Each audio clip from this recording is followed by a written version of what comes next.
Ya, bismillah. Assalamualaikum warahmatullahi wabarakatuh. Selamat pagi semuanya. Hari ini kita akan melakukan kuliah pendahuluan untuk blok endokrin yang insya Allah akan dilaksanakan secara online. Jadi pendahuluan ini dilaksanakan dengan menggunakan metode video dikarenakan jumlah mahasiswa yang cukup banyak ya. Jadi ada 169 mahasiswa. Nah, dikhawatirkan tidak kuat jika menggunakan aplikasi atau website streaming. Mohon diperhatikan, nanti ada beberapa hal yang perlu dipahami oleh mahasiswa karena ini merupakan metode baru ya sehubungan dengan adanya wabah COVID-19. Semoga dapat dipahami. Ada beberapa yang ingin disampaikan kepada mahasiswa, antara lain tujuan, pembelajaran, alur komunikasi, SOP kegiatan, penjelasan materi, nanti ada baik itu lecture, skills lab atau praktikum, juga nanti alur laporan kegiatan oleh perwakilan mahasiswa. Tujuan pembelajaran blog, mahasiswa diharapkan mampu menyelesaikan masalah kesehatan berdasarkan landasan ilmiah, kemudian mampu melakukan prosedur klinis yang berkaitan dengan masalah kesehatan, kemudian mengelola masalah kesehatan individu, keluarga maupun masyarakat, terutama dalam sistem endokrin. Ini pohon topik ya, jadi nanti sistem endokrin ini akan dibahas per departemen ya, departemen anatomi, fisiologi, patologi anatomi, dan histologi. Kemudian nanti akan diberikan pembelajaran mengenai gangguan sistem endokrin ya, baik itu melalui tutorial, kemudian skills lab, lecture ya, maupun praktikum.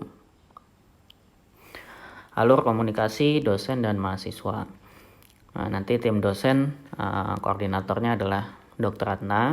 Kebetulan beliau sedang cuti, jadi nanti digantikan oleh saya insya Allah. Kemudian nanti mahasiswa diwakili oleh koordinatornya Queen dan King. Queen dan King akan mengkoordinasikan masing-masing ketua kelompoknya. Dalam pembelajaran online ini diharapkan koordinasi dan komunikasi yang baik antar mahasiswa juga dengan dosen ya. Kemudian untuk komunikasi kegiatan ya, jadi pelaksanaan kegiatan sesuai dengan jadwal yang sudah ditentukan, mungkin nanti akan di-share ya. Kemudian setelah selesai kegiatan diharapkan mengisi laporan. Sebelum kegiatan dimulai, konfirmasi ke dosen yang terkait via WhatsApp dan SMS ya. Jadi tanyakan apakah ada perubahan jadwal, kemudian bagaimana metode yang akan dilakukan ya, apakah melalui kalau lecture mungkin melalui streaming ya, atau menggunakan video atau pembagian slide terlebih dahulu. Itu ditanyakan kepada dosen fasilitatornya. Jika dalam 1 kali 24 jam belum ada balasan, maka silakan hubungi via telepon. Jika 2 kali 24 jam tidak ada konfirmasi, silakan lapor ke koordinator blog ya. Kemudian nanti akan dibagikan kepada mahasiswa buku modul dan skill lab. Kemudian nanti ada laporan kegiatan ya yang harus diisi. Jadi kita tahu kelompok mana saja yang sudah menjalankan kegiatan dan apa saja yang belum, itu terpantau ya. Oke, untuk pembelajarannya ya sama pada prinsipnya dengan metode kuliah seperti biasa, hanya metodenya yang nanti mungkin berbeda ya. Kuliah yang pertama ada kuliah dan pleno online ya, interaktif, kemudian diskusi PBL via grup WA atau aplikasi lain ya, ini tutorial. Kemudian praktikum ya, ada skills lab dan ada praktikum, kemudian belajar mandiri. Nah, untuk pembelajaran ini diharapkan mahasiswa dapat interaktif ya, memberikan timbal balik kepada dosennya ya. Jadi jangan sampai dosen hanya berkomunikasi satu arah, tetapi jika ada yang ingin ditanyakan silakan disampaikan. Atau mungkin jika ada kendala, ya misalnya sinyal yang sulit, misalnya untuk yang di daerah, nanti silakan dikomunikasikan. Kemudian misalkan ada perbedaan waktu, ya silakan disesuaikan. Misalkan jam 8 di WIB, ya nanti di WITA silakan menyesuaikan, ya kalau ada yang di waktu Indonesia Timur juga silakan menyesuaikan, ya jadi jangan sampai ada miskomunikasi, ya. Kemudian untuk praktikum, ya skills lab dan praktikum silakan juga dikomunikasikan, dan mohon perhatiannya nanti jika mungkin ada dosen fasilitatornya yang memberikan tugas, nah itu silakan dikerjakan karena akan berfungsi sebagai penilaian juga sebagai bukti pembelajaran, ya. Oke, ini tadi kuliah online ya sudah saya sampaikan. Silakan 1 hari sebelumnya itu konfirmasi kepada dosen fasilitatornya, tanyakan jadwal, kemudian konfirmasikan jadwal, ya kemudian metode yang digunakan, ya supaya apa, supaya nanti mahasiswa dapat bersiap, ya. Kemudian adakah referensi atau bahan ajar yang akan diberikan terlebih dahulu, ya. Waktunya insya Allah 2 kali 50 menit, ya terdiri dari pembukaan, pembacaan bahan, ya kemudian penyampaian online, dan mungkin nanti ada diskusi, ya atau post test. Ini tadi ya saya sampaikan, diharapkan mahasiswa dapat interaktif saat mengikuti perkuliahan. Kemudian ini tutorial, ya diskusi PPL. Diskusi PPL dalam kelompok kecil 14-16 orang, ya. Kalau di endokrin ini ada yang 12 orang, ada yang 13 orang. Ini jumlahnya 14 kelompok, ya. Kemudian nanti diawasi oleh dosen fasilitatornya. Jadi sesuai dengan metode pembelajaran seperti biasa, ya. Nanti silakan ditentukan ada ketuanya, kemudian nanti mungkin ada sekretarisnya, ya. Kemudian silakan berdiskusi di situ, ya. Kemudian bisa menggunakan aplikasi WA, ya atau Zoom, ya. Cuman memang Zoom sedang terkena isu keamanan, ya, jadi mungkin bisa yang lainnya. Kalau di Malayati sebenarnya ada, ya, dengan menggunakan Jitsi itu gratis jika menggunakan kuota Indosat. Kemudian nanti akan dipantau oleh dosen fasilitatornya. Dibagi menjadi 2 pertemuan, ya untuk 1 kasus. Nanti untuk pertemuan kedua kita akan membahas learning issue. Nah, harap diperhatikan bahwa untuk tutorial itu tetap dilakukan dokumentasi, ya berupa pencatatan logbook, ya. Jadi logbooknya harus ditulis masing-masing peserta, ditulis tangan. Kemudian nanti difotokan, ya atau di scan, dikumpulkan ke ketuanya. Kemudian nanti ketua akan mengirimkan kepada dosen fasilitatornya. Ya, ini wajib, ya. Jadi nanti walaupun dosen fasilitatornya tidak minta, ya tolong diingatkan, ya tolong diingatkan, kemudian dikirimkan, ya ditulis tangan, ya.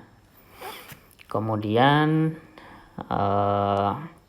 lembar penilaiannya, ya lembar penilaiannya ada beberapa komponen, antara lain sharing, ya berbagi pengetahuan yang telah didapat, kemudian argumentasi mahasiswa, kemudian aktivitas, ya dalam diskusi, kemudian apakah mahasiswa dominan atau tidak, kemudian disiplin, ya kemudian manner, ya kemampuan dalam komunikasi. Nah, ini tadi yang saya sampaikan. Pada pertemuan kedua, logbook silakan dikumpulkan, kemudian dibuat tertulis dan difotokan menjadi 1 file. Kemudian nanti penilaian akan dilakukan, ya. Kemudian pleno ya. Untuk pleno nanti setiap mahasiswa ya setiap kelompok membuat slide dari hasil tutorial yang sudah dilaksanakan ya. Kemudian nanti slide-nya harus disertakan dengan suara ya, dengan voice ya, seperti yang saya lakukan sekarang. Kemudian dikumpulkan maksimal 2 hari sebelum jadwal pleno ya. Jadi nggak ada ceritanya ngumpulkan slide dadakan ya. Kenapa? Karena ini butuh waktu nanti untuk menyesuaikan, apalagi dengan jumlah mahasiswa yang banyak, 169 orang ya, ada 14 kelompok. Nah ini nanti kita masih mencari dulu aplikasi streaming yang kira-kira memungkinkan ya. Kemudian nanti akan dihadiri oleh dosen pakarnya. Kemudian nanti akan ada 3 kelompok ya yang mempresentasikan slide-nya ya, hasil tutorialnya. Kemudian nanti silakan dilakukan diskusi dan tanya jawab. Nih perbedaan persepsi nanti akan ditengahi ya oleh dosen pakar. Kemudian sekarang kita masuk ke praktikum ya, atau skills lab online. Pada dasarnya sama ya, silahkan menghubungi dosen fasilitatornya 1 hari sebelumnya. Kemudian nanti silahkan pelajari materi yang sesuai dengan modul ya. Untuk metodenya silahkan dikonfirmasikan dengan dosen fasilitatornya ya. Kemudian nanti pada tahap pertemuan 2 pertemuan terakhir ada ujian skill lab ya, untuk menilai performa mahasiswa. Oke, kemudian ini standar operasional prosedurnya ya, sudah disampaikan tadi, koordinasi dan konfirmasi jadwal ya. Jangan mendadak ya. Kemarin ada mahasiswa mengajukan jangan mendadak. Nah, itu jadi konfirmasi sehari sebelumnya ya. Kemudian jika ada dosen yang berhalangan ya, nanti silakan konfirmasi terlebih dahulu. Pun begitu juga misalnya ada mahasiswa yang berhalangan ya, misalnya sakit. Nah, itu silakan cari nanti dari dosen yang memberikan materi yang sama ya. Ini ujian skills lab tadi sudah disampaikan.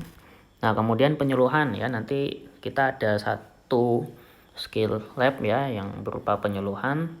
Silakan masing-masing mahasiswa membuat media ya, bisa flyer, poster, atau video sesuai dengan topiknya. Kemudian nanti akan diunggah ya, diupload via web ya, atau via YouTube misalnya ya. Nanti atau langsung dilaksanakan penyuluhan, bisa dengan streaming ya. Nanti bukti pelaksanaannya dilaporkan dalam bentuk screen capture atau link video, kemudian nanti dikumpulkan jadi 1. Oke, belajar mandiri, jadi nanti diberikan modul ya untuk pegangan mahasiswa. Kemudian nanti mahasiswa juga diharapkan aktif ya untuk meminta misalnya bahan pembelajaran kepada dosennya. Kemudian belajar mandiri ya. Textbooknya juga diharapkan kalau memang misalnya tidak terbawa ke rumah ya, bisa dengan menggunakan internet ya, itu banyak e-book ya. Kemudian ini pemberian umpan balik ya, sudah diberikan melalui masing-masing dosen setiap akhir pembelajaran. Nah, kemudian ini modul ya, ada materi lecture, skills lab, dan praktikum. Untuk materi lecture kita ada 17 materi ya. termasuk pendahuluan, jadi sisanya nanti ada 16 materi yang terdiri dari Departemen Anatomi, Fisiologi, Histologi ya, Patologi Anatomi, Patologi Klinik, IPD, Obgyn, Gizi Klinik, dan Bedah. Silahkan dihubungi dosen fasilitatornya masing-masing ya. Kemudian daftar skills lab ya, jadi ada 4 materi, ada anamnesis ya, pemeriksaan kelenjar tiroid, insulin dan cara menggunakannya, dan yang terakhir ada penyuluhan ya. Nanti silakan dipelajari terlebih dahulu sebelum melaksanakan skills lab. Jadi diharapkan saat skills lab itu mahasiswa sudah mempunyai bekal ya, jadi bukan kosong kemudian datang skills lab sehingga nanti tidak tercipta timbal balik yang baik ya. Daftar praktikum ya, daftar praktikum ada 7 praktikum yang terdiri dari 7 departemen ya. Silakan dihubungi dosen fasilitatornya mengenai teknis pelaksanaan. Kemudian peraturan akademik ya, harap diperhatikan untuk kegiatan pembelajaran dengan metode online tetap diperhatikan peraturan yang berlaku ya.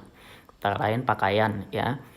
Jadi nanti walaupun streaming online ya, diharapkan pakaian yang sopan ya. Kemudian disiplin ya, komunikasi ya. Peraturan tambahan dapat dibuat sesuai kesepakatan ya, termasuk attitude ya. Jadi jangan sampai misalnya ketika lecture ya, streaming atau pemberian materi misalnya ada yang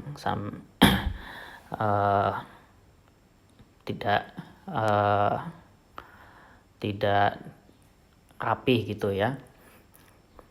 Ya untung ini bulan puasa ya, mungkin nanti kalau enggak ada yang sambil buka ya, makan, nah itu tidak diharapkan ya. Jadi tetap jaga attitude-nya.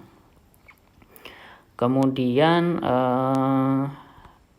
evaluasi ya. Nah ini untuk evaluasi, jadi nanti penilaiannya ada kognitif ya, psikomotor dan afektif ya, attitude yang sudah tadi saya bilang. Untuk ujian MCQ ya, multiple choice question ya, itu kita lakukan dengan CBT ya, CAT, itu nilainya 40% dan kegiatan lain 60% ya, ada tutorial, skills lab, praktikum atau dengan penugasan lain. Mungkin termasuk dengan kehadiran ya. Jadi diharapkan mahasiswa tertib melaksanakan setiap kegiatan. Kemudian penilaian akan diberikan sesuai dengan kemampuan mahasiswa ya. Jadi tidak ada lagi ceritanya mahasiswa misalnya menuntut nilai minimal B. Nah itu tidak akan dipenuhi ya. Jadi nilai itu sesuai dengan kemampuan masing-masing mahasiswa berdasarkan penilaian dari setiap kegiatan ya. Kemudian evaluasi prosesnya tadi sudah disampaikan melalui dengan form laporan. Ini sesuai dengan arahan wakil rektor ya, jadi ujiannya dilaksanakan secara online, terdiri dari UTB ya atau UAB. Nah, endokrin insya Allah hanya UAB saja. Kemudian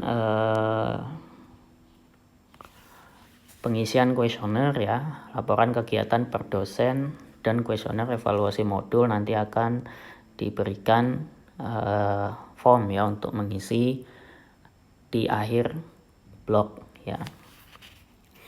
Jadi diharapkan masing-masing mahasiswa mengisi ya.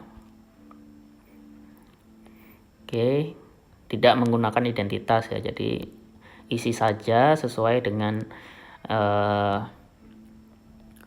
pengalaman kalian ya, sesuai dengan pelaksanaan kegiatannya. Silakan memberikan komentar yang membangun ya, terutama masukan-masukan terkait dengan pembelajaran online ini ya, karena kita tidak tahu ini sampai kapan Jadi jika ada hal-hal yang nanti dapat diperbaiki, kita nggak tahu, mungkin aja blok depan masih menggunakan online, nah kita butuh masukan-masukannya ya. Pengumuman nilai keluar maksimal 2 minggu setelah selesai, dengan catatan mahasiswa sudah memberikan evaluasi ya, yang berupa pengisian kuesioner tadi. Nilai A dan B dinyatakan lulus. Nilai C, D, dan E itu remedial, dilakukan 3 minggu setelah berjalan. Jika masih belum lulus, remedial 2 pada akhir semester jika memungkinkan. Ada pertanyaan? Nanti jika ada pertanyaan silakan dikomunikasikan ke grup ya, atau boleh melalui Queen dan King-nya disampaikan jika ada kendala ya. Kemarin juga ada beberapa keluhan ya terkait dengan pelaksanaan metode online ya. Jadi harap diperhatikan bahwa misalnya kemarin ada yang mengeluh jadwal dadakan ya, seperti itu ya. Nah, solusinya tadi silakan konfirmasikan 1 hari sebelumnya. Kemudian mahasiswa ya harus siap bahwa jika jamnya kuliah diminta untuk kuliah ya harus siap ya. Jadi bukan libur ya, kira-kira seperti itu. Kemudian begitu juga jika pemberian tugas ya harus dikerjakan ya. Jadi jangan menyalahkan bahwa kuliah metode online hanya pemberian tugas. Nah, ini prinsip yang salah ya. Jadi online ini merupakan solusi ya dari adanya wabah ya atau musibah. Nah, kita berdoa semoga wabah ini cepat berlalu. Oke. Terima kasih. Nanti jika ada pertanyaan silahkan disampaikan. Kurang lebihnya saya mohon maaf. Wassalamualaikum warahmatullahi wabarakatuh.